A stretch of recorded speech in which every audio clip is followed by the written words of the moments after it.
በስመ አብ ወወልድ ወመንፈስ ቅዱስ አሃዱ አምላክ። ጥበብ ኢያሱ ወዲ ሲራክ ምዕራፍ 6 ፈታዊ እምበር ጸላኢ ኣይትኹን ክፉእ ስም ከምቲ ንኽልተ ዝመልሓሶም ሓጣን ዝግባእ ውርደትን ተግሳጽን እዩ ዘስዕበልካ። ብስምዒት ተደፊእኻ ንገዛእ ርእስኻ ሓፍሓፍ ኣይተብል። እዚ ከም ጠላዕ ብዕራይ ኣብ ክልተ ክትርትረካ እዩ። ቆጽላ ከም ዝወድአት ፍሪኣ ከም ዝረገፈት ክትነቅጽ ከም ዝተሓድገት ኦም ክትከውን ኢኻ።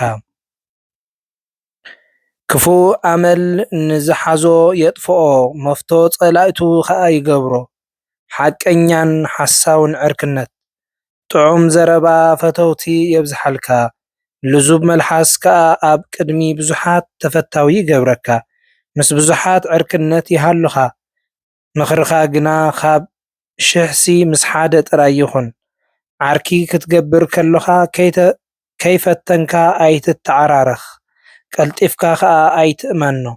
ከመይ ንገዛእ ርእሱ ምእንቲ ክጥዕሞ ጥራይ ዝተዓራረኽ ኣሎ። ጸገም ምስ ኣጓነፈካ ግና ካባኻ ይሃድም። ተሰልቢጡ ጸላኢ ዝኸውን ባእሲ ከም ዘሎካ ኣሳጢሑ ዘሕፍረካ ዓርኪ እውን ኣሎ። ካብ መኣድኻ ዘይፍለ ኣብ መዓልቲ መከራኻ ግና ምሳኻ ዘይቀውም ዓርኪ ኣሎ። ምስ ሃብተምካ ማዕሬኻ ይስራዕ፣ ነገልገልትኻ ድማ ብትብዓት ይእዝዞም። ምስ ተዋረድካ ግና ኣንጻርካ ይኸውን፣ ይሕብኣካ ናባኻ እውን ኣይቐርብን። ካብ ጸላእትኻ ርሓቕ፣ ካብ ፈተውትኻ ድማ ተሓሎ። እሙን ፈታዊ ከም ጽኑዕ ዋልታ እዩ። እቲ ሓደ እሙን ዓርኪ ዝረኸበ ብዙሕ ሃብቲ ከም ዝደለበ እዩ። ከም እሙን ዓርኪ ክቡር ነገር የልቦን፣ ንኽብሩ ድማ መምዘኒ ይብሉን።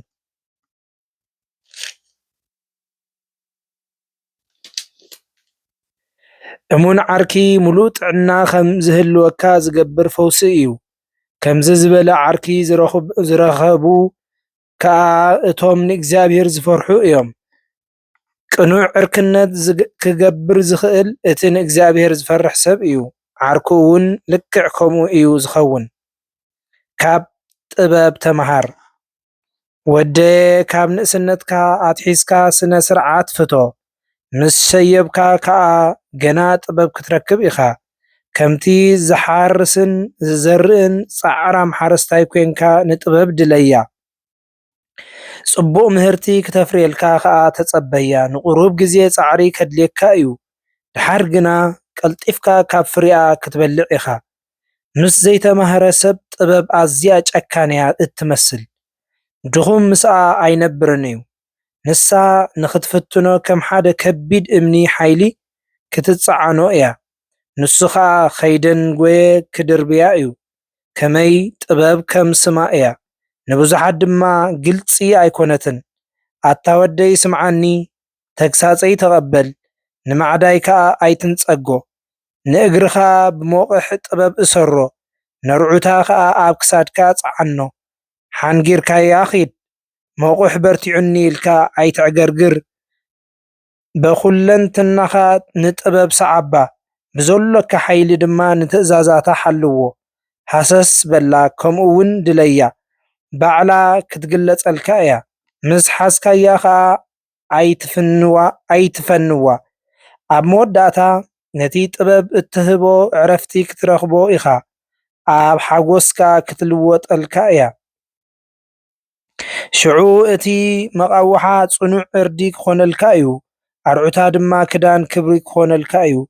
እወ ኣርዑታ ወርቃዊ ጌጽ፣ መቃውሓ ከዓ ዕጣቕ ክብሪ ክኾነልካ እዩ።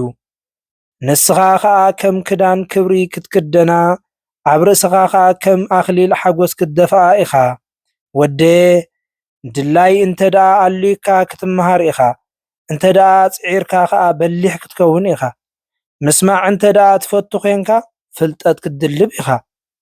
ንኽትሰምዕ ጽን እንተ ደኣ ኢልካ እውን ጥበበኛ ክትከውን ኢኻ። ናብቲ ዓበይቲ ሰባት ዝእከብሉ ቦታ ኪድ፣ ነቲ ፈላጥ ኣለልዮ፣ ምስኡ ከዓ ልገብ። መንፈሳውያን ሰባት ክዛረቡ ከለዉ ጽን ኢልካ ንምስማዕ ድልው ይኩን። እተን ጥበብ ዝሓዘላ ምስላታት ከዓ ኣይምልኦኻ። በሊሕ ኣእምሮ ዘለዎ ሰብ እንተሪኢኻ ኣንጊህኻ ብፅሓዮ፣ ኣእጋርካ ድማ ንገዝኡ መገዲ ፃፀ የውፅኣሉ። ንትእዛዛት እግዚአብሔር ኣጽንዓዮ፣ ንሕግታቱ እውን ኩሉ ግዜ ኣሰላስሎ። ንኣእምሮኻ ርድኢት ዝህቦ ንሱ እዩ። እቲ ዘለካ ሃረርታ ጥበብካ ምልኣት ክረክብ እዩ። ስለ ቃሉ እግዚአብሔር ኣምላክ ዝኸበረን ዝተመስገነን ይኹን። ወስብሃት ለእግዚአብሔር።